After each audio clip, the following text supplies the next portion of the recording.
Welcome to our Devos this week, and we are going to be tapping into God's power through the tool that God gives us in prayer. Now, I couldn't think of a better subject after all that our nation is going through with what's going on with the election and the results of that and all of that stuff. I know that people are on edge.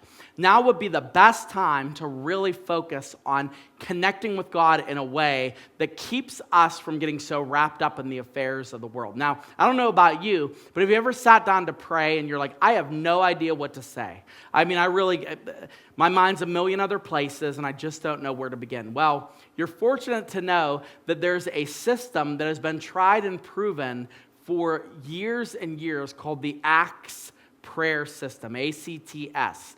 Adoration, confession, thanksgiving, and supplication.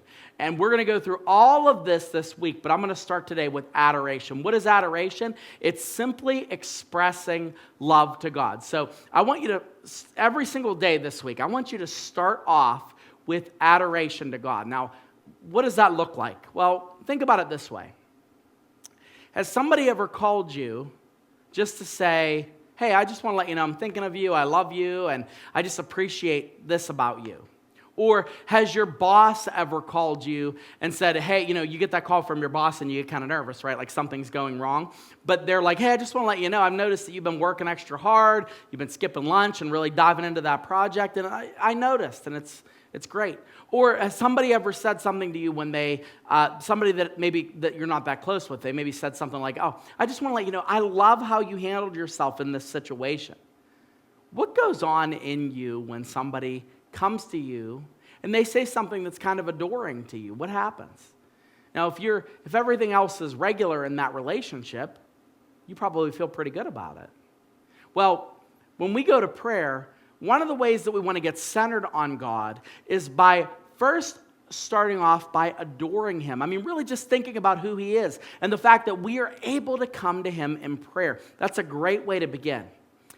It says in Psalm 66, verse 3, we should say to God, how awesome are your deeds? So great is your power that your enemies come cringing to you. He says, I want to start off by saying to God that you are so awesome, you're so amazing, and I don't mean in a superficial way.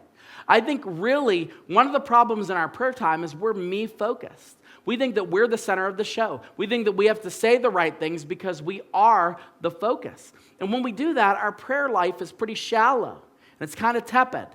So what this would do is you start off by saying, God, I just want to thank you for what you've created, this world that you've created. You're so majestic. You're so perfect. You hold everything together in your hands. Just start off by thinking of how great God is, how big He is, how unbelievably grateful you are to be able to be speaking to the King of the universe. Your life needs more power. And the way that we plug into the power of God is through the pathway of prayer.